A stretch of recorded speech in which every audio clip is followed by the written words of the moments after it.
Morning's first gentle light finds the Viking farmstead in quiet tranquility. The longhouse, built of stout timber with a roof of turf and thatch, lies mostly in shadow. Its interior hushed and dim. A pale grey dawn glow seeps through two small smoke vents high along the roof, the only window eyes open to the outside, and through the cracks around the wooden door. Inside, the air is cool and carries the earthy scent of yesterday's smoke, mixed with the faint sweetness of dried grass used as bedding. The family still slumbers on raised wooden benches along the walls, wrapped in wool blankets and fur covers, their forms peaceful in the gloom. All is still, save for the soft breathing of sleepers and an occasional faint crackle from the hearth's buried embers. Sigrid is the first to stir. The housewife of this farmstead wakes early by habit, eyes opening to the dim smoky darkness before sunrise. For a moment she lies quiet, cocooned in warmth, listening to the gentle sounds of dawn. In the silence, a distant rooster crows, a muffled, gentle signal that morning is coming. She draws a woolen shawl around her shoulders against the chill and carefully, so as not to wake the others, swings her feet to the earthen floor. The packed dirt is cool under her toes. Sigrid stands and pads quietly toward the central hearth where the remnants of last night's fire sleep beneath ash. Kneeling by the fire pit, she sees a faint red glow deep under the grey ash. The coals have survived the night. With practiced care, Sigrid takes a long iron poker and gently stirs, uncovering the slumbering embers. A few orange sparks swirl up. She adds a handful of dry birch bark and twig kindling kept from yesterday. A soft crackle breaks the silence as the bark catches. Newborn flame licks along its edges. Sigrid leans in, coaxes it with a slow, steady breath. Her face briefly illuminated by the tiny flame. She feeds it more twigs. Hands cupped around the precious flicker. The flame grows, and soon small tongues of fire dance up, casting a tremulous warm glow on the rough-hewn beams above. Shadows spring to life in the corners of the longhouse as the fire pushes back the darkness. The growing light and smell of wood smoke begin to rouse others. On the far side of the hearth, her husband Torsten stirs under a heavy fur. He opens his eyes to the gentle orange light and the familiar sight of Sigrid coaxing the fire to life. The glow lights her face as she adds a few larger pieces of dry wood. The kindling pops softly, the flames strengthen, bringing much-needed warmth to the chilly hall. Torsten stretches under his blanket and breathes deeply. The smoky warmth eases the stiffness from the night's cold. He sits up, rubbing sleep from his eyes. "Good morning," he murmurs, voice low and husky. Sigrid smiles and returns the greeting in a whisper. In these early hours, even words are kept soft. One by one the rest of the household awakens in the gentle firelight. Two small children, a boy of about 12 and his younger sister perhaps 5 years old, stir on a nearby bench, blinking in the newfound light. The boy, Osmond, pushes aside his wool blanket and quietly nudges his little sister, Runa, who peeks out from under a fur with drowsy eyes. Across the hall, Torsten's elderly father, Oldan, wrapped in his cloak, gives a soft groan as he shifts and decides to rise for the day. The longhouse gradually comes alive with the soft sounds of morning, rustling blankets, low whispers, and bodies moving slowly in the amber glow. There is no jarring noise, only a peaceful unfolding of daybreak. Sigrid tends the hearth now, feeding a few more logs until a steady fire is burning. Using an iron hook, she swings a blackened iron pot over the flames, suspended from a chain that hangs down from a beam. Last night's water still sits in the pot. She adds more fresh water from a clay jug and reaches into a stout linen sack for a scoop of oats. This morning's first meal will be simple and hearty, a warm oat porridge, grot. As is common, she pours the coarse oats into the gently steaming water and adds a pinch of salt. Soon, the comforting scent of cereal begins to mingle with the wood smoke. While Sigrid starts breakfast, Torsten rises and pulls on his tunic and trousers, rough spun from undyed wool. He laces up his leather shoes and drapes a cloak over his shoulders. The fire has warmed the room a little, but the morning air still bites. With a nod to Sigrid, a silent indication that he's off to tend the animals, he unbars the wooden door and slips outside. The door opens with a creak, allowing a stripe of cool dawn light and a waft of crisp air to enter briefly before he shuts it behind him. Outside, the farmstead is wrapped in the gentle hush of early morning. The sun is just cresting the horizon, bathing the eastern sky in pastel pink and pale gold. A light mist clings to the ground after the cool night, and dewdrops bead on every blade of grass, sparkling faintly. Torsten pauses a moment, drawing a deep breath. The air is fresh, carrying the scents of damp earth and distant pine woods, with a hint of salt on the breeze from a fjord or sea inlet not far off. His breath puffs in a small white cloud. The world feels clean and new at this hour, a quiet promise of the day to come. He heads across the yard to the animal shed adjoining the longhouse. As he approaches the low door of the barn, he's greeted by gentle sounds from within, the soft shuffle of hooves on straw and a low moo from their cow. Sensing his presence, Torsten unlatches the wooden gate. Inside the dim shed, the cow and goats are stirring. The cow, a big brown creature named Bruna, swings her head toward him and snorts softly. "Good morning, old girl," Torsten murmurs in a soothing voice as he pats her flank. In the pen beside her, two goats bleat in gentle complaint until Torsten grabs an armful of hay from a stack and spreads it in their trough. The goats nibble eagerly, tails flicking. In the far corner, a few sheep shuffle and bleat quietly. He will lead them out to pasture a bit later when the grass dries of dew. For now, he makes sure each pen has a share of hay. From a hook on the wall, Torsten lifts a wooden pail and a three-legged milking stool. He settles himself beside Bruna. The cow's body radiates warmth in the cool barn. Torsten leans his head lightly against her side, a familiar ritual to keep her calm, and begins milking.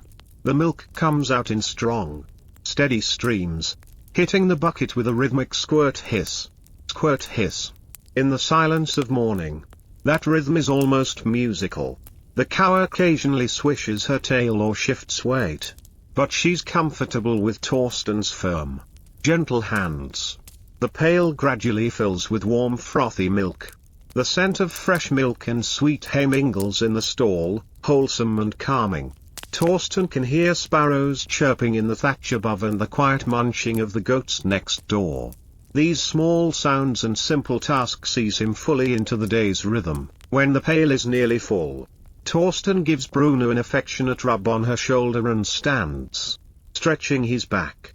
He pours a portion of the warm milk into a lidded clay jug to bring inside for breakfast and sets aside the rest in a cool shaded corner for later processing. Some will be churned to butter or left to sour into drinkable skyr.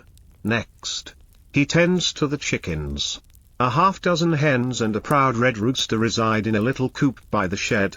Opening the hatch, Torsten is greeted by soft clucks. He tosses a handful of barley grains on the ground and the hens flutter down from their roosts, pecking busily at the treat. The rooster struts out and crows again, a bit less raucously now that someone is about. Torsten chuckles under his breath at the bird's pomp. Reaching into the straw-filled nesting boxes, he finds 4 warm eggs, a good haul for the morning. He places them gently in a small wicker basket. One feisty hen remains in her nest, fluffing her feathers indignantly at his intrusion. "Easy now," he whispers.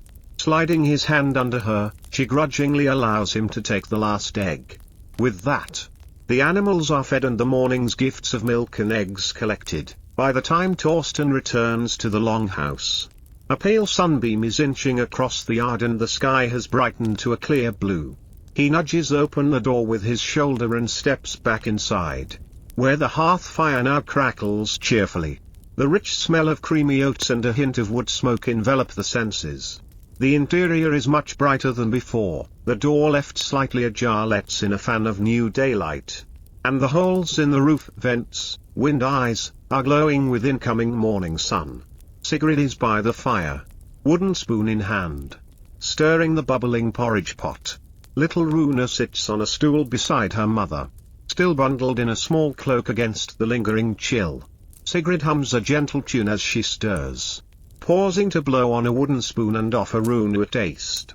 The child slurps the hot porridge and gives a sleepy smile of approval at its nutty sweetness. Osmond, the boy, has been busy as well. He has folded the family's sleeping blankets and rolled the soft fur bedding to store along the wall, making space in the longhouse for the day's activities. Seeing his father return, Osmond grins and reaches to relieve him of the egg basket. Torsten ruffles the boy's hair affectionately. Sigrid takes the jug of fresh milk from Torsten with a nod of thanks. She ladles a portion of the warm milk straight into the porridge, thinning it to a nice creamy consistency. Also, as a special treat, she sprinkles in a handful of dried lingonberries from a small pouch and drizzles a little honeycomb syrup that she'd been saving. A delicious fragrance lifts from the pot, the tart berries and sweet honey melting into the wholesome oats. The entire family breathes in appreciatively. Breakfast will be extra good today. At last, Sigrid deems the porridge ready. Using a thick cloth to protect her hand, she lifts the pot off the chain and sets it on a flat stone at the hearth edge to cool just slightly. Old Arn has fully woken now. He comes to join the family by the fire, leaning on a carved walking stick as he settles onto a low stool. His weathered face breaks into a soft smile at the familiar morning scene, his grandchildren eagerly awaiting breakfast. The longhouse glowing with firelight, the smell of home-cooked food. Runa toddles over to clamber onto her grandfather's lap, and he chuckles, wrapping a comforting arm around her. Torsten and Osmond fetch the eating bowls, simple carved wooden bowls and spoons for each person. Sigrid begins ladling the porridge, giving each bowl a generous portion with berries dotting the thick mixture. The children receive theirs first. Careful, it's hot, she cautions gently as Osmond takes his bowl. The boy blows on a spoonful, cooling it as wisps of steam curl upward. Runa waits with round, expectant eyes. Sigrid helps her by stirring her portion to release some heat and then handing it to Old Arn to hold for the child. Finally, Sigrid serves Torsten, Arn, and herself. For herself she takes a slightly smaller portion, saving a bit in the pot in case anyone wants seconds. Often it is Old Arn or young Osmond, given their appetites. Before eating, Torsten bows his head and the family follows, observing a brief moment of thanks. In a low voice he offers gratitude to the gods and the earth for providing their food, a simple grace. Thanks to Freya for the growth of the grain, to Thor for the rain and sun that nourished it, and to the good earth for sustaining us. It is a customary murmured prayer, and hearing her father's soft words, little Runa mimics the motion, pressing her tiny palms together for a moment, though she mostly peeks at the steam rising from her bowl. The ritual done, they begin their meal. They eat slowly, relishing the warmth. The porridge is thick and satisfying, the oats a little chewy, the milk and honey lending a velvety sweetness. Every now and then a burst of lingonberry surprises the tongue with tartness. Old Arn sighs contentedly after his first few spoonfuls. Tastes like a good day ahead, he says quietly, winking at Sigrid, who smiles proudly in return. Osmond, in the manner of hungry youth, devours his portion with enthusiasm once it cools enough, scraping the bowl to get every last bit of milky goodness. Runa eats more delicately, blowing on each spoonful just as she saw her brother do, and dribbling only a little down her chin. Sigrid uses a corner of her apron to dab the child's face and tucks a stray blonde lock behind Runa's ear. The family dog, a shaggy grey-brown sheepdog named Kepi, has sneaked in and lies near the door, chin on paws, tail thumping hopefully. He gazes at the family with big, pleading eyes, sniffing the air. When Osmond finishes, he scrapes the wooden spoon around his bowl to collect the last streaks of porridge and then, with a conspiratorial glance at his mother, sets the bowl down on the floor for Kepi. The dog is on it in an instant, lapping up the residual porridge, his tail wagging in gratitude. Sigrid allows it with a small shake of her head. The dog is a working part of the household too, after all, and deserves a treat. With breakfast concluded, the morning's energy begins to pick up. Sigrid and the children quickly rinse the bowls with a bit of clean water. No precious food is wasted. The rinse water with a few stray oats will later be given to the pigs in their pen. Torsten rises and stretches, already mentally ticking off the tasks for the day. The sun is fully above the horizon now, sending shafts of light through the door and roof vents. Outside, a cuckoo calls from a distant tree, and the gentle lowing of the cow reminds him that the animals will want to be let to pasture soon. Today will be a bit special. However, it's a thing day. The local assembly of villagers is set for this afternoon, and the family plans to attend. There is a subtle current of excitement in the air, especially for Osmond, who has only been to a few things at his age and finds them grand and interesting. But before midday, when they must depart, there are still regular chores and work to be done. So the household begins to divide their labors in the usual comfortable way. Torsten and Osmond don their cloaks and head outside together to take advantage of the morning light for some needed repairs around the farm, while Sigrid remains indoors initially, tending to domestic tasks and her own craft. Old Arn, given his years, no longer does heavy work, but he will busy himself with small chores and keep Runa entertained. Sigrid clears the breakfast things and then turns to her loom, which stands near one wall of the long house. It is an upright warp-weighted loom, a simple wooden frame nearly as tall as the room, with numerous vertical threads, the warp, hanging from the top beam, each tied to a baked clay weight at the bottom to keep them taut. A length of undyed woolen cloth is in progress on it. Perhaps 2 ells, a few feet, of fabric already woven tightly together. This is Sigrid's pride and domain, producing the cloth that will clothe her family and also serve for barter. The morning's golden light slants across the loom as she takes up her weaving where she left off the evening prior. Little Runa toddles over, curious. Sigrid smiles and seats the girl on a small stool by her side. You can watch, but no touching the weights. She reminds gently, one time Runa had tried to swing on the hanging loom weights like toys. Too much chaos. The child nods solemnly, clutching a rag doll made of scrap cloth to occupy her hands. Sigrid lifts her shuttle, a smooth wooden tool around which the weft yarn is wound. The yarn today is a warm grey-brown color, spun from their own sheep's wool. She passes the shuttle through the gap in the warp threads, weaving over and under, then pulls it through and snugly beats the new weft into place with a handheld beater, a flat piece of wood shaped like a sword. Thump. The new row is secured. She steps back and shifts her stance to open the opposite shed of the loom, alternating which warp threads are pushed forward, and passes the shuttle back the other direction. Thump. The rhythmic motion and muffled sounds create a soothing cadence. Runa watches the swinging of the clay weights and the growing cloth with big eyes. Sigrid hums a little as she works, perhaps an old lullaby under her breath. And in no time the repetitive action eases both of them into a calm focus. This gentle, necessary work of cloth making is a cornerstone of daily life, women's skilled hands turning fleece into fabric within the home. Outside, Torsten and Osmond stride across the yard to check the fences around the goat pasture. The sun has dried the dew on the grass, and it's a fine, mild morning for outdoor work. They soon find a spot where the wattle fence has loosened, a post has started to lean, likely from the ground softening in last week's rain. The goats have noticed the looseness and one is even poking her head through, trying to reach a tempting shrub on the other side. Ah! We can't have that. Torsten chuckles. Together, father and son gather a few tools from the small shed, a mallet, some spare wooden stakes, and rope. Osmond holds the fence post upright while Torsten drives a new stake into the earth beside it. The mallet's thud, thud, is dull and solid, not too loud in the open air. A woodpecker hammering on a distant tree almost blends with their own hammering, creating an odd woodsy chorus. With the stake firmly in, They tie the fence post to it for support. Then weave some fresh willow switches to patch the gap.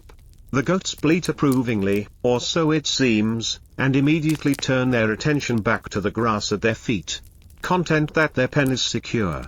These constant maintenance tasks, though small, keep the farm running smoothly, with the fence mended. Torsten decides to tackle another chore, repairing a cracked axe handle. The long-handled axe he uses for chopping firewood developed to split in the wood, and if not fixed it could break on the next swing. At a simple workbench beneath the eaves of the house, he sets up to carve a replacement handle.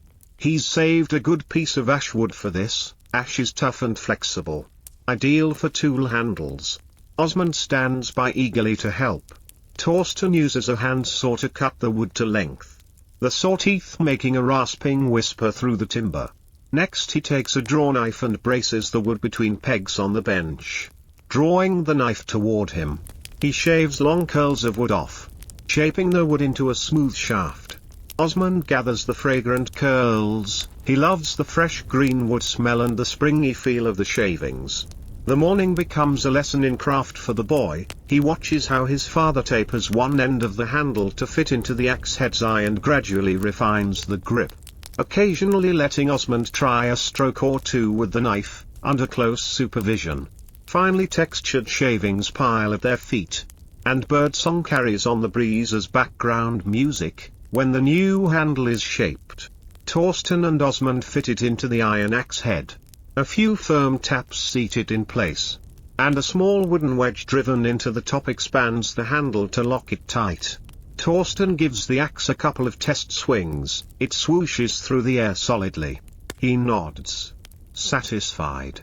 Another vital tool renewed, ready for use when they next need to split logs. Osmond looks on proudly. He has just seen a broken thing made whole through patience and skill. Torsten smiles and pats his son on the back. "Good work," he says softly. The boy beams. Even though he mostly observed, being part of it is a point of pride. Back inside, after weaving for some time, Sigrid decides to shift tasks. She has woven several more inches of cloth. The rhythmic work has warmed her and brightened her spirits. Now she needs to prepare some food items to bring to the thing this afternoon. One never goes to a gathering empty-handed. Besides, there may be opportunities for trade. She sets aside her shuttle and gives Runa a little scrap of yarn to play cat's cradle with. The child happily stretches the wool string between her fingers, murmuring to her doll. From a wooden shelf, Sigrid takes a cloth wrapped round of goat cheese that has been aging for months. It's hard and fragrant, a valuable trade item. She inspects it and decides it will do nicely to barter for something they need. She also checks a small leather pouch that hangs by the family chest. Inside is a modest coil of silver wire and a couple of chopped silver coins. They're hack silver, kept for special purchases. Coins are not commonly used in daily trade here. Barter of goods is the norm, and silver is measured by weight when it is used. Sigrid likely won't need much silver today, but she brings a little in case a particular merchant accepts only silver or they encounter something rare to buy. She also gathers a few household items to bring, a length of undyed wool cloth she wove over winter, sturdy and plain, useful for making garments, and a spare linen kerchief she embroidered with a simple knotwork pattern. These represent hours of her skilled labor and will be good offerings for trade or gifts. Tying these textiles into a bundle with twine, she sets them by the door. Little Runa pads over, curious about the activity. She gently fingers the embroidered kerchief, admiring the blue and red thread work her mother stitched. "That's for the market, love," Sigrid says softly, brushing Runa's cheek. The child nods. Though she doesn't entirely grasp the concept, she just knows something exciting is happening later. By late morning, the farmstead hums with preparation. The sun now shines high and bright.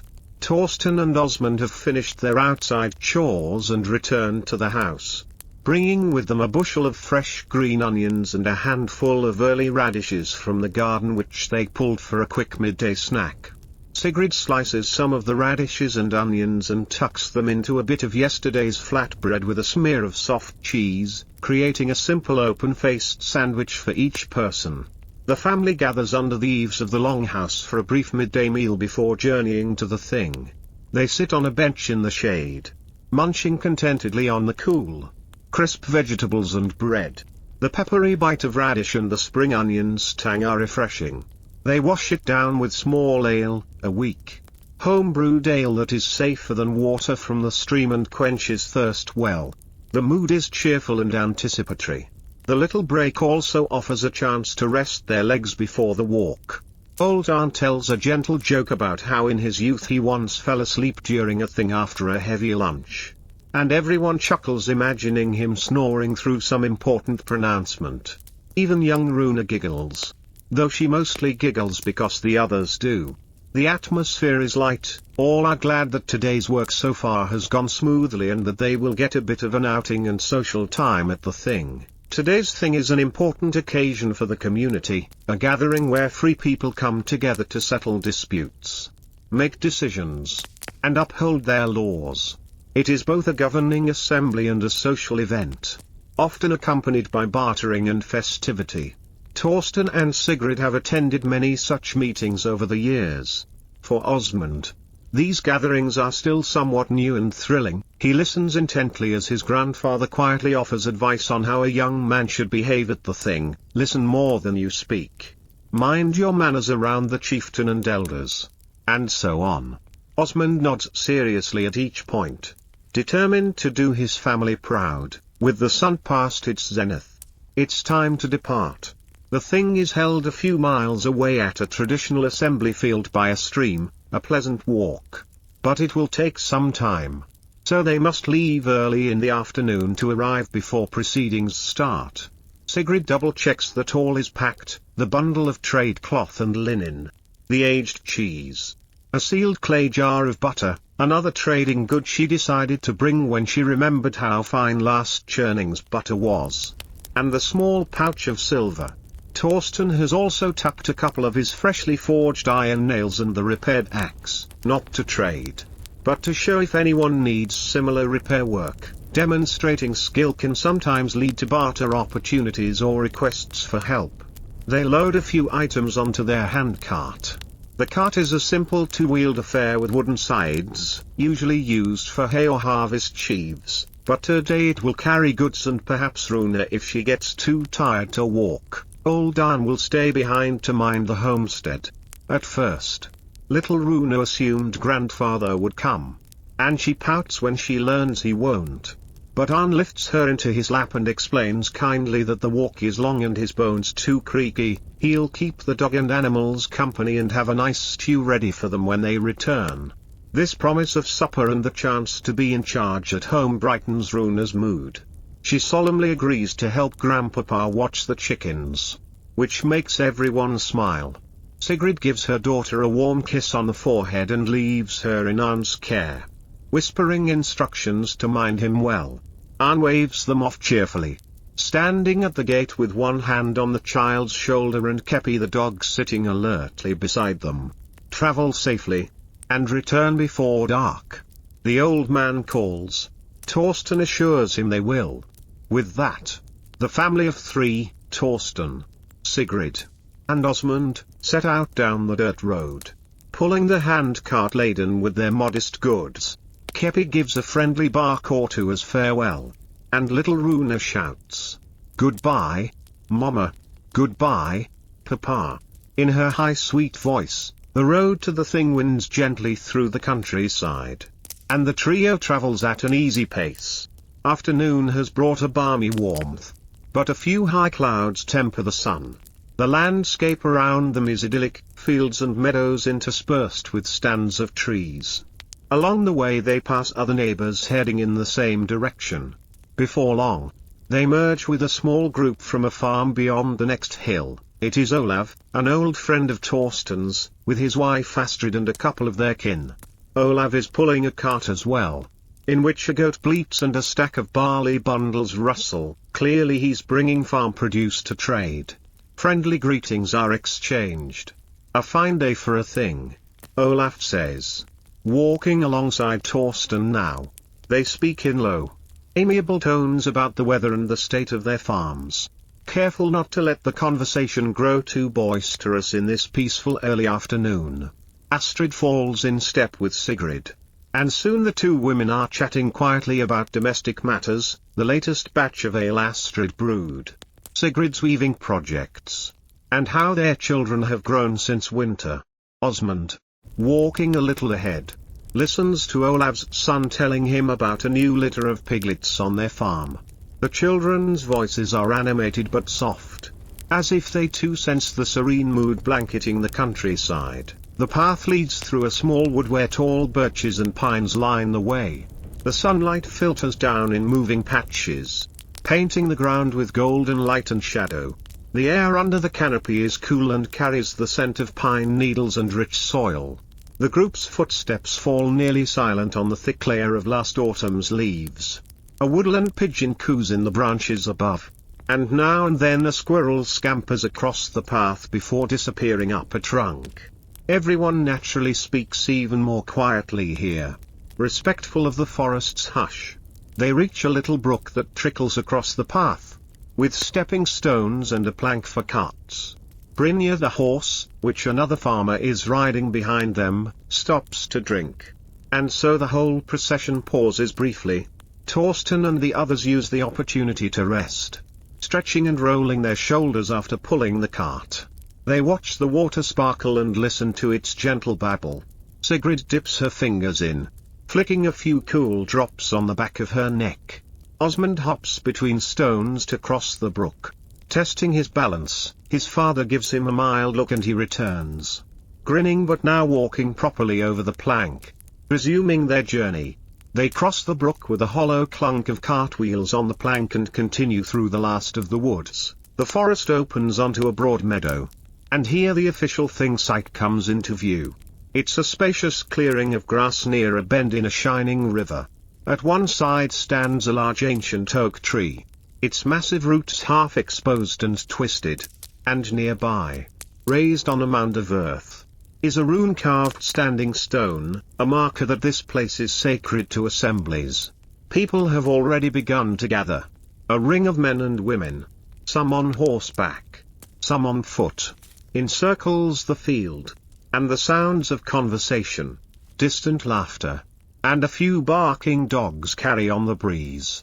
The colorful attire of different families dots the green, flashes of red and blue wool among more common undyed greys and browns.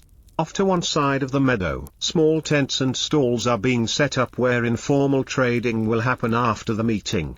Smoke from a couple of hearth fires drifts upward, likely someone cooking food to share or sell. The atmosphere, even from afar, feels genial and purposeful. Torsten and Sigrid park their handcart in a spot at the meadow's edge, under the partial shade of a birch. They unburden it, setting their goods on the grass. Sigrid lays out her woven blanket and arranges her trade items, the folded wool cloth, the embroidery, the butter and cheese securely wrapped in leaves and cloth, all displayed neatly. Osmond's eyes roam around, taking in the sights excitedly, though he stays by the cart as his parents have asked. He stands on tiptoe trying to spot if any friends of his are about. Indeed, a couple of boys he knows are chasing each other near a cluster of wagons. They wave when they see him, and he waves back eagerly. "Stay with us for now," Torsten reminds him in a gentle undertone.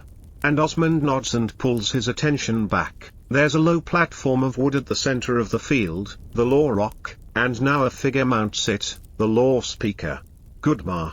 Gudmar is an elderly man of stately presence, with snow-white hair and a beard to match, dressed in a simple robe clasped at the shoulder with a bronze pin. In his hand he carries a tall staff carved with knotwork designs and capped with an iron spearhead, symbol of his authority to speak the law. As he steps up, an expectant hush spreads through the gathering. People begin moving toward the center, finding places to stand or sit on the grass in a wide circle around the law rock. Torsten catches Sigrid's eye and they nod. It's time to join the assembly. Sigrid quickly ensures her trade blanket is in a safe spot. Most here are honest folk. But it's best not to tempt any wayward youth with unattended goods. And then they, along with Olaf's family and others nearby, make their way inward. Osmond stays at Torsten's side, heart thumping with anticipation. This is the moment he's been looking forward to, seeing the thing in action. Sigrid stands just a step behind Torsten. Slightly off to the side. As a woman she will not have a direct voice in the debates. But she's an equal part of the community and will observe and later discuss matters within the family. Around them, the crowd forms a ring. Children who are too young to appreciate the proceedings have been corralled at the back with older siblings or grandmothers keeping an eye. Some toddlers play with sticks in the dirt, far enough not to distract the main assembly.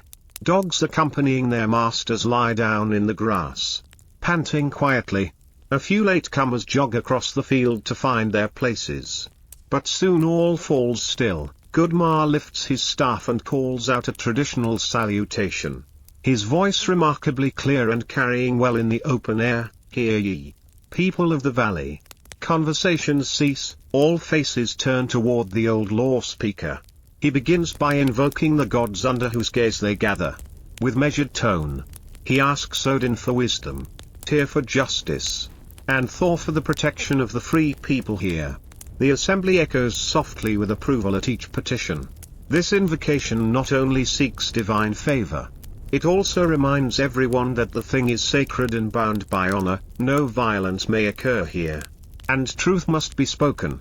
The sun glints off Gudmar's staff as he holds it aloft for a moment. The sky is a deep spring blue above, and one could imagine the gods indeed peering down through the few white clouds to bless the meeting. Lowering his staff, Gudmar proceeds to recite the laws relevant to matters at hand. He announces that this thing is duly commenced by ancient right, and he briefly recounts decisions from the last assembly, for continuity and to remind any who might not have been present. One item is a confirmation of boundary agreements between two homesteads settled previously. He states that clearly, and the two farmers involved nod solemnly, acknowledging the reminder. Another announcement is that the Earl's messenger will come through next month to collect taxes or levies, a bit of news that causes some murmurs. But Gudmar raises a hand and the murmurs subside. That will be dealt with when the time comes. For now, the local matters take precedence. Now the heart of the thing begins. Disputes and issues are addressed one by one. The first case presented involves a boundary dispute. These are common, given how precious land is and how rivers can alter landscapes. Two neighbors, Rurik and Bjorn, step forward into the center. They greet the law speaker respectfully. Rurik speaks first in a firm but polite voice. The fence dividing his pasture from Bjorn's field was washed out during the spring floods, and when both men rebuilt it, they disagreed on the exact line. Rurik believes the new fence intrudes a few paces into where his grazing land used to extend. Bjorn contends they rebuilt it along what seemed the natural ridge line. It's a minor difference in measure, but both wish it settled fairly to avoid future contention. Gudmar listens carefully, eyes half closed as Rurik explains, and then Bjorn gives his side. The crowd listens too, in attentive silence. This is their communal business, after all. Now Gudmar wraps his staff lightly and speaks. He recalls a relevant law. When boundaries are lost or obscured by flood or calamity, the community must reconstruct them according to the best recollections and the land's features, with fairness as guide. He asks if there were witnesses to the original fence line. A couple of elder farmers in the crowd, long-time neighbors to those men, step forward and attest to their memory of it. Their accounts mostly agree with Rurik's claim that the pasture had reached a certain oak tree which now stands just beyond the new fence. Bjorn frowns thoughtfully but nods. He doesn't want to take more than was his. With this information, Gudmar proposes a solution: move the fence to the oak tree line and, to compensate Bjorn, who had inadvertently gained nothing, since he hadn't seeded that patch anyway, have Rurik assist him with labor on repairing a section of Bjorn's irrigation ditch next week. This way, both give a little and gain goodwill. Rurik and Bjorn exchange glances and small smiles. This sounds reasonable. They agree aloud. The law speaker's face crinkles in a pleased smile and he strikes the staff on the ground once, an official seal on the agreement. A small ripple of approval rustles through the assembly. A fair outcome with neighbors still friends is exactly what people hope for. The next issue is brought up by a woman named Freydis, who steps into the circle with her elderly father. Herolf. Herolf speaks. Voice quavering but audible. His only son died this past winter with no children, leaving only Freydis to inherit. According to strict inheritance law, the farm might pass to the nearest male kin, a distant cousin. But Herolf wishes the assembly to allow Freydis, who has managed the farm alongside him tirelessly, to inherit as if she were a son. Freydis stands straight and calm. Though her cheeks are flushed with emotion, many in the crowd know her and quietly support her. Gudmar recites the customary law of inheritance, which indeed prioritizes male heirs. But he notes exceptions were sometimes made if a community approved. He opens the floor for discussion. One of the neighboring farmers speaks up, praising Freydis's hard work and noting that the cousin in question lives far away and has shown no interest in the farm. Another freeholder, a friend of Herolf's, adds that the land in Freydis's hands would remain prosperous and well kept, whereas passing it to someone unfamiliar could bring it to ruin, which benefits no one. A few murmurs of agreement circle around, heads nod, including Torsten's and Sigrid's. Sigrid's heart swells with quiet solidarity. Seeing no objection, not a single hand or voice raised against the idea, Gudmar nods. In his official capacity, he declares that by will of the community, Freydis is recognized as her father's rightful heir. There is a palpable sense of warmth in the crowd at this decision. Freydis bows her head in gratitude, and Herolf sighs well with tears as he thanks everyone in a trembling voice. For a moment, the assembly pauses as many exchange small smiles. A potentially contentious issue resolved with unanimous kindness. Other minor matters follow. A local shepherd accused of allowing his sheep to stray into a neighbor's barley field, he apologizes and agrees to compensate the lost grain at harvest. Another amicable handshake ensues, a discussion about relocating a footbridge that washed out, the setting of a date for a communal feast after the summer harvest. Each is handled in turn, with Gudmar guiding the discussion impartially, quoting relevant laws from memory when needed. His voice rises and falls in a steady, calming rhythm, indeed. To a few small children on the outskirts, the droning of the law speaker's words is almost like a lullaby in the warm afternoon. One child dozes off against his mother's shoulder while Gudmar enumerates the fines for various minor offenses. Osmond, for his part, listens raptly to most of it, eyes shining whenever a new speaker steps forth. This is justice and governance happening right in front of him, and he feels very grown up to be witnessing it. Sigrid, watching her son's attentive expression, smiles and gently squeezes Torsten's hand. At length, with no further disputes brought forward, Gudmar raises his staff one final time. He gives thanks to all for their cooperation and summarizes the outcomes. Then with a ceremonial phrase, he closes the thing. This thing is ended, let rightness be upheld until we meet again, he proclaims. He lifts the curved horn at his side and blows a short, celebratory note. A collective breath is released by the crowd, followed by a ripple of gentle applause and calls of thanks toward the law speaker. The formal assembly disperses into informal groups. Men who might have been on opposite sides of a debate clasp each other's forearms now in friendship. Women who sat patiently now rise and stretch, already gossiping cheerfully about this or that resolution. The tension of civic duty gives way to the easy air of a country fair. The shift is almost tangible. What had been a ring of focused listeners transforms into a milling gathering of neighbors and friends. Children who bore the quiet now burst forth, some resume their games of tag, darting about with whoops, though mindful to steer clear of the elders. Dogs run to and fro, sniffing and wagging at new acquaintances, tongues lolling in the heat. A few of the young men, their obligations done, begin a friendly contest of throwing spears at a hay bale target set up at the edge of the field. Each trying to impress onlookers with accuracy. Their laughter rings out when someone misses by a wide mark.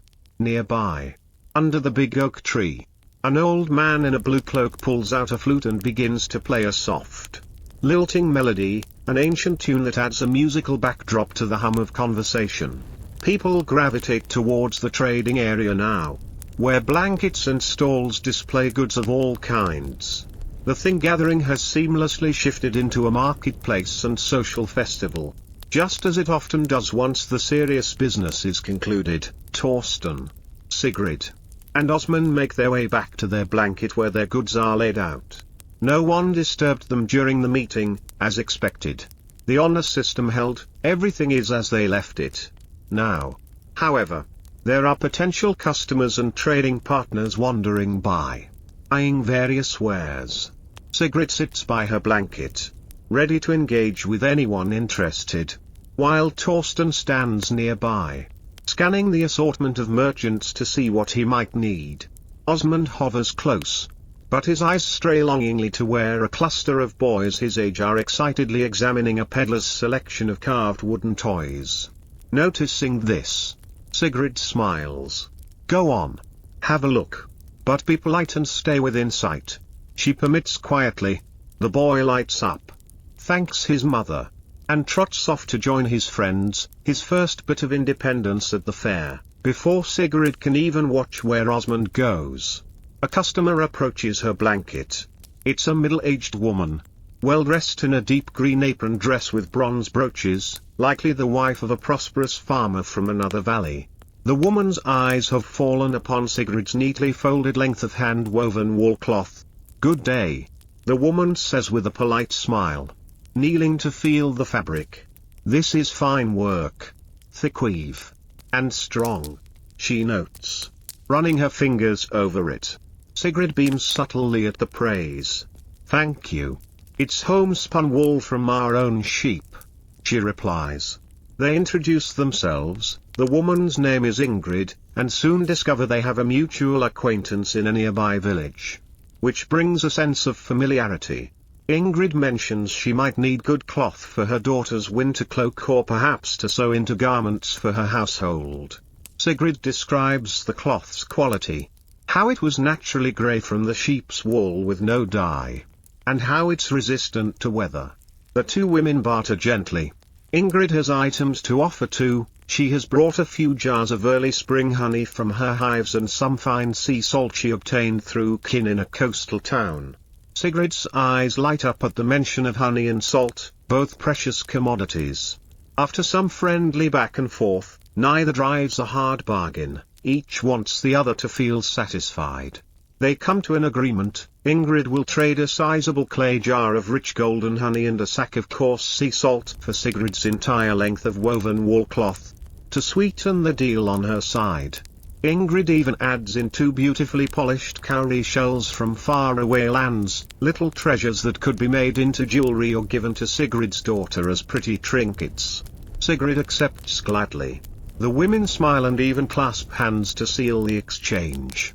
Ingrid carefully folds the wool cloth into her basket, pleased with her acquisition, while Sigrid reverently wraps the honey jar and salt in spare cloth to stow safely.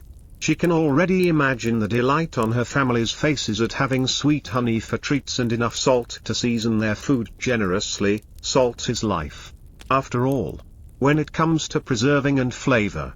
The cowrie shells she slips into her pouch, thinking how Runa's eyes will sparkle at their shiny, pearly surface. Meanwhile, a few paces away, Torsten has been examining a traveling smith's stall.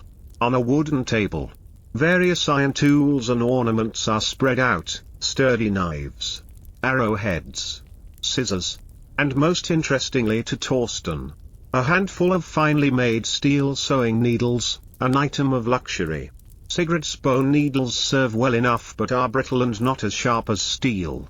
Torsten strikes up conversation with the smith, a burly fellow from a market town.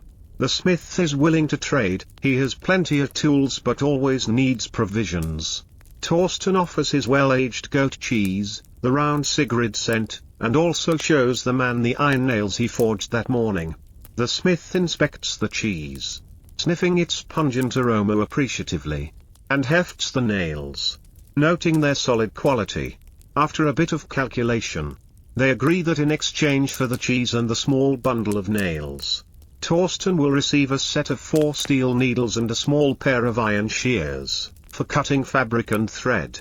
It's a great trade on Torsten's end. These items will make Sigrid's sewing work much easier. But the smith is happy too. Good cheese is valuable food for his travels.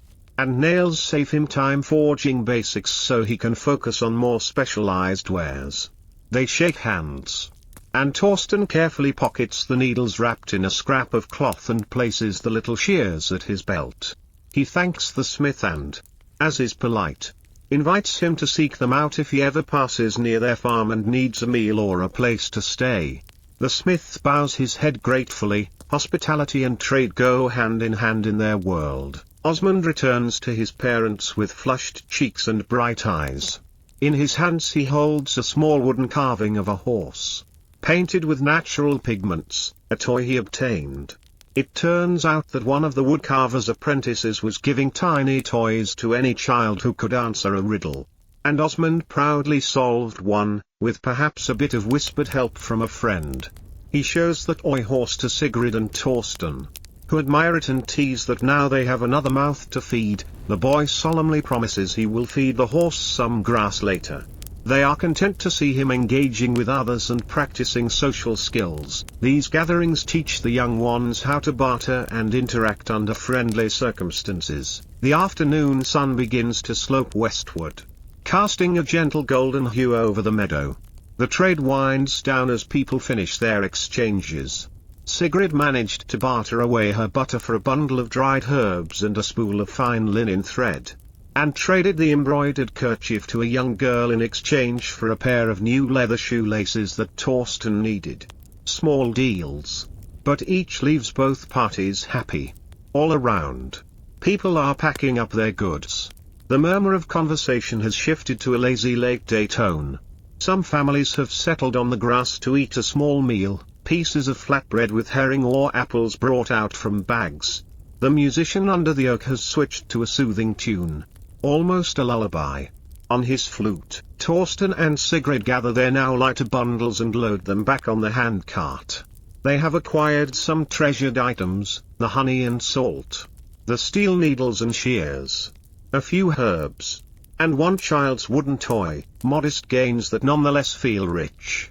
More importantly, they carry home intangible goods, news from neighbors, reaffirmed friendships, the satisfaction of seeing justice done, and the simple joy of having spent a beautiful day in community.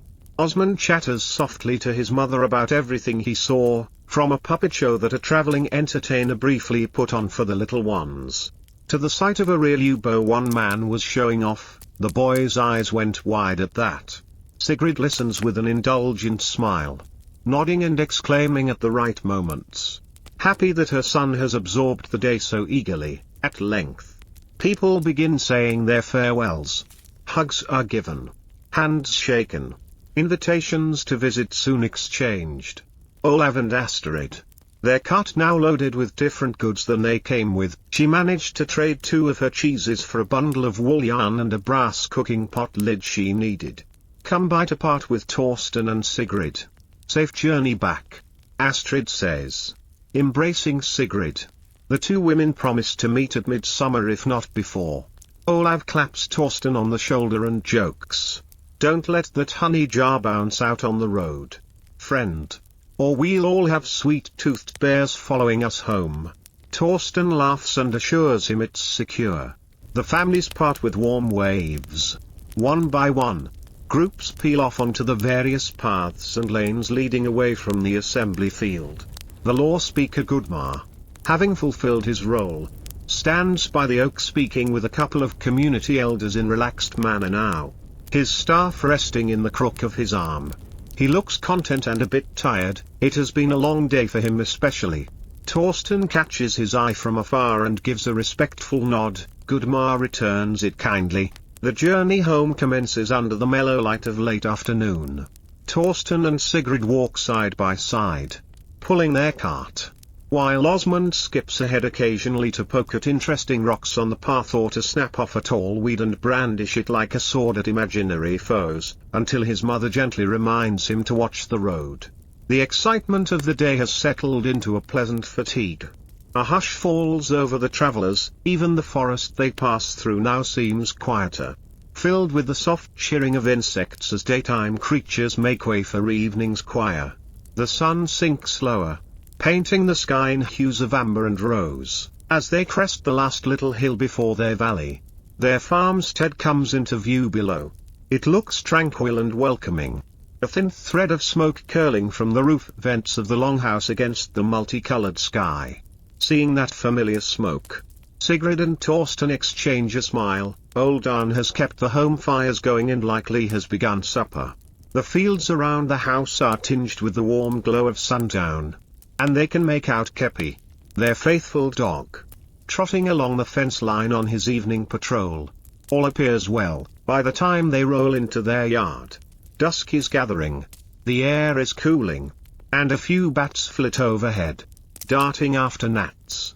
Little Runa, who has been awaiting their return, bursts out of the longhouse door as soon as she hears the cart and hooves. Their neighbor kindly gave them a short lift in his ox cart for the last half mile, so there was a bit of a clatter arriving. "Mama! Papa!" she cries, running towards Sigrid, blonde hair flying. Sigrid scoops her up into a hug, lifting the child high and then bringing her close to pepper her face with kisses. Runa giggles happily. Torsten ruffles the girl's hair and she reaches for him next, so he takes her in his arms for a big bear hug. "Were you good for Grandpapa?" he asks. Runa nods emphatically and starts babbling about her day. From what they can catch, she helped feed the chickens, played with Kepi, and Aunt told her a story about a troll, clearly a very watered down, child-friendly tale of a troll who lost his way. Speaking of Anne, the old man comes ambling out with a lantern in one hand, though it's not fully dark yet, and a broad smile on his face. "Welcome back," he calls warmly. "Come inside. Come inside, you must be hungry." They unhitch from the borrowed cart, the neighbor's oxman will fetch it later, and gather their belongings. Osmond excitedly shows his grandfather the little wooden horse toy and begins recounting everything he saw, all in one breath. Arn chuckles and pats the boy's shoulder, saying, "Slow down, lad. Slow down. We have the whole evening to hear your tales." Runa tugs at Sigrid's skirt, eyeing the bundles. "Did you bring me something, Mama?" she asks innocently. Sigrid winks and crouches down, producing the 2 cowrie shells from her pouch and the small honey candy wrapped in a mint leaf that she got from a confectioner at the market. She traded a few extra eggs for a couple of honey treats, one of which Osmond already devoured on the way home and the other she saved for his sister. Runa's mouth forms an O of delight when she sees the shells, smooth and shiny white with brown speckles. She has never seen such a thing. Sigrid places them in her little hands, and Runa immediately holds them to her ear with great seriousness as she's heard one can hear the sea in shells. Whether she does or not, she gasps as if she did, then giggles. Next, Sigrid unwraps the honey confection, a golden, sticky morsel of honeycomb dipped in berry syrup. "For you, sweetling. For being good today," Sigrid says. The child takes it eagerly and pops it into her mouth. Her eyes go wide at the intense sweetness, and she makes a happy sound, sticky nectar smearing her lips. The family laughs softly at her sugar-filled bliss. Even old Arn licks his lips unconsciously. He'll surely get a taste of that honey later himself. They all head into the longhouse. The interior is aglow with a gentle fire and a couple of small oil lamps unlit as twilight fell. It feels wonderfully cozy after the long day out. The smells that greet them are heavenly. Arn has a stew simmering over the fire, and the rich aroma of simmered meat, onions, and herbs fills the air. Earlier, he and Runa had gathered some wild carrots and mushrooms from near the yard, and Arn added bits of salted mutton from the pantry. Now that stew is thick and ready. Sigrid inhales appreciatively. It smells delicious. Father, she says. And Arn waves a hand. It's just a little something to fill our bellies. Torsten claps the old man gently on the back in thanks. Nothing is more welcome than coming home to a hot meal. They take their places around the hearth. By habit, each gravitate to their usual spot, Arn in his carved armchair, Torsten on a sturdy stool, Sigrid on a low bench with Rune on her lap, and Osmond cross-legged on a goat-hide rug on the earthen floor, nearer the fire to better smell the stew. The fatigue of the day settles into a comfortable lassitude. Outside, the last light is fading from purple to deep blue. Through the open door, propped ajar to let in cool air and because the dog keeps nosing in and out, they can see the first stars emerging. A soft night breeze wafts in, carrying the scent of dew and the distant briny tang of the sea. It flutters the flame of the oil lamp gently, making shadows dance on the timber walls. Sigrid serves the stew into wooden bowls. The stew is hearty, chunks of tender meat, carrots, wild mushrooms, and some barley grains, all swimming in a rich broth. She also breaks out a surprise she saved, half a loaf of dense rye bread from yesterday. Wrapping it in a damp cloth, she had placed it by the hearth to warm. Now she slices it and spreads a little of their fresh butter on each slice. That, coupled with a few green onion tops chopped on top of the stew, makes for a humble yet immensely satisfying supper. They eat with relish. Torsten and Sigrid share some of the day's events with Arn as they dine, describing the main disputes at the thing and their resolutions. Arn nods approvingly at hearing of Freydis's inheritance approval. Clucking. Wise folk. Wise folk. She's a fine farmer. It'd be foolish to send that land to someone else. Osmond chimes in with his perspective, practically bouncing on the rug as he describes the spear-throwing contest he watched and how one man's spear landed right in the target's center. Little Runa, not to be left out, babbles about the butterfly she chased with Kepi, somehow linking it in her mind to the assembly, which gets a chuckle from everyone, belly full and limbs tired. Osmond eventually leans back against his father's knee, stew bowl empty and a content expression on his face. Runa has begun to doze, curled against Sigrid. Seeing the child's eyelids droop, Sigrid softly suggests, "Shall we have a story before bed?" Immediately Runa perks up just a bit. She's sleepy, but never too sleepy for a story, and Osmond, though trying to act grown, can't hide the spark of eagerness in his eyes. Old Arn grins. This is his moment. In the evenings, it is often he who entertains with tales, passing down history and myth in the traditional way, around the fire. In the soft darkness, Torsten piles a couple more small logs onto the fire, so it will last through the storytelling. Sparks swirl up as the wood catches, and a renewed glow flickers across their faces. Outside, the wind picks up slightly, making a soothing as it rustles the eaves of the house and the nearby birch leaves. The world beyond their door has gone fully dark now, but inside the family's circle of light, all is warm and secure. Arn clears his throat softly and begins in a low, melodic tone. Listen now, and I'll tell you the tale of the wanderer and the giantess. Sigrid settles Runa on her lap and gently rocks her in time with the rhythm of Arn's voice.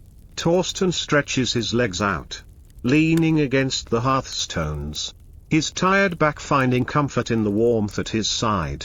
Osmond scoots a little closer to the fire, chin propped in his hands, eyes fixed on his grandfather.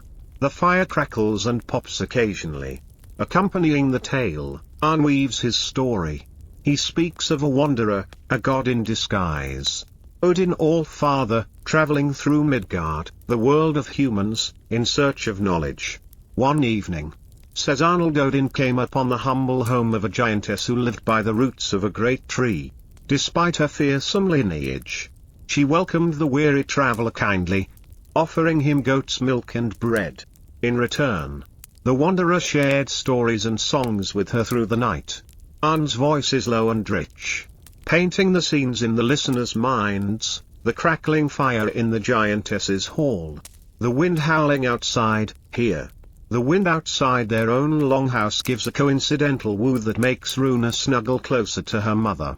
And the deep, wise voice of Odin telling ancient truths to the giantess. He goes on to explain, in gentle terms, that by the end of their conversation, the wanderer had exchanged wisdom with the giantess. She taught him old secrets of the earth. And he taught her compassion and the ways of men. They parted as friends at dawn. Each enlightened. In Arn's tale, there is no violence or treachery, though many Norse myths do have those elements. He wisely avoids them tonight. It's a calming fable emphasizing knowledge, hospitality, and the unexpected kindness between very different folk. The way he tells it, one can almost hear Odin's deep laughter and the giantess's humming as she brews tea in the firelight. As Arn narrates, Sigrid and Thorsten exchange a soft glance. These evenings of storytelling are precious, not only for soothing the children to sleep, but for binding the family together with shared heritage. Around hearth fires like this, generation after generation, the history and myths of their people are passed down in gentle whispers. Tonight, after such a communal day, the story carries an extra resonance of fellowship. Sigrid imagines the wanderer's experiences a bit like them visiting the thing, meeting others, exchanging what they have, goods, yes, but also knowledge and camaraderie, and returning home wiser and richer in spirit. Arn's voice has gradually fallen softer and slower. The children are drifting. Osmund struggles to keep his eyes open, he's fascinated. But the weariness of running around all day and the warmth of the fire are too strong. His head nods forward once, twice, and finally comes to rest against Thorsten's arm. Thorsten smiles and carefully shifts the boy to lean comfortably. Little Runa is already asleep. Sigrid feels the full weight of the limp toddler in her arms and hears the tiny sighs of her breathing. Arn notes this and gently brings the tale to a close, and so the wanderer left the giantess's hall at sunrise, carrying her wisdom with him.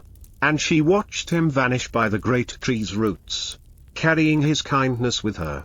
Both were the richer, and both slept well when next they rested, under friendly night sky and merciful gods. He ends with a traditional phrase, so it was. And so it is, for a moment. Only the soft sounds of the crackling fire and the night wind can be heard. Sigrid realizes she had closed her eyes too, merely listening. And she blinks them open. Arn is smiling at her. And she mouths a thank you. Thorsten stirs and quietly stands, cradling Osmund in his arms. Though the boy is nearly a young man, tonight he looks like the little child he once was. Face peaceful against his father's shoulder. Sigrid also rises carefully. Holding Runa against her chest, the girl wraps her arms around Sigrid's neck even in sleep, instinctively seeking security. By the faint light of the embers and the dim glow of the single oil lamp, the parents carry the children to their bedding. Osmund is laid onto his low wooden bed frame, which is padded with straw-filled mattress and layered with soft wool blankets. Thorsten removes the boy's shoes and covers him up snugly. Runa is placed in the small family bed box that Sigrid and Thorsten share, for now. While she's little, she often sleeps cuddled beside her mother. Sigrid tucks a fur around the child and kisses her lightly on the brow. Neither child wakes, they are in dreamland. No doubt chasing dream butterflies and listening to echoes of their grandfather's tale. Old Arn stretches and yawns. Thorsten helps him to his feet. Off to bed with me as well, Arn says good-naturedly. He's had a long day at home and is now pleasantly tired from a hearty meal and the warmth of the fire. Using his stick, he shuffles to his own bunk in the corner. Sigrid has laid a warm brick, heated by the fire earlier, at the foot of his bed to keep it cozy. "Good night, father," she whispers. "Good night, my dears," he replies, lowering himself onto his cot. In moments, he too is wrapped in blankets and drifting off, the faint whisper of a snore eventually emanating, which makes Sigrid smile. Thorsten checks the door, it is latched securely now. And Kepi the dog is curled just outside on the doorstep. a loyal guard for the night. The livestock have all been penned. He can hear the cow shuffling in the byre and a goat's bell jingling softly as the animal lies down. The farm is at rest. Sigrid takes the jar of honey and sack of salt they brought home and places them in the storage chest with care. She runs her thumb over the coarse salt crystals, thinking of the meals she'll flavor and preserve with them, and over the sealed top of the honey jar, anticipating adding a spoonful to porridge or making a sweet treat for the children soon. Such simple treasures, yet they mean so much for their daily comfort. She then extinguishes the oil lamp. As the glow of the banked fire is enough to see by, husband and wife quietly prepare for sleep themselves. Torsten adds a last piece of peat to the fire and rakes the embers together, banking it so it will smolder gently till morning without needing attention. A few orange sparks fly up, then settle under the grey ash. The room is not dark exactly, a faint reddish light still emanates from the hearth, and through the smoke vent a single star's light peeps, sending a tiny silver ray down into the room like a night's blessing. Sigrid and Torsten slip under their own wool blanket on the family bed, one on either side of little Runa's small, warm body. Runa instinctively nuzzles into her mother's breast, sighing in her sleep. Sigrid brushes the child's hair softly, then looks across at Torsten over the little one's form. In the dim light, she sees his face, calm and strong, looking back at her. No words are needed. They are both thinking of the day's blessings, a productive, ordinary morning, a harmonious thing where justice was done and friends were seen, safe travel, and now a peaceful night with their family safe and fed. Torsten reaches over and gives Sigrid's hand a gentle squeeze. She returns it, her smaller fingers wrapping around his work-roughened ones. In that squeeze passes unspoken gratitude and love. Outside, the wind has stilled to just a faint whisper. Through the thatch, one can hear crickets chirping their nocturne in the grass and the far-off hoot of an owl echoing from the woods. The night enfolds the farmstead in darkness and quiet. Inside the long house, all is silent save for the soft, slow breaths of its occupants. The fire in the hearth settles into a deep glow, a few last flickers casting dancing shadows that slowly shrink and go still. The family is asleep, father and mother, children and grandfather, all together under one roof, under the same gentle dreams. The warmth of the day's memories and the hearth's last heat keep any chill away, as the embers finally wink out and starry darkness fills the space. The Viking farmstead lies in complete peace. The events of the day have gently rolled into the realm of story and sleep. In the stillness, one could imagine the very house breathing along with its inhabitants, each log and beam content to guard them till morning. Dew forms on the grass outside, silver in the moonlight.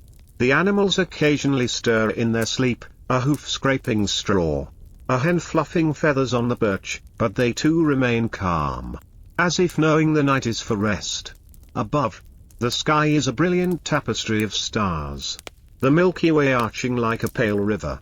A meteor quietly streaks across, unseen by those slumbering below, but perhaps some subconscious part of them senses the auspicious peace of that moment. All around lies the vast quiet of the early hours.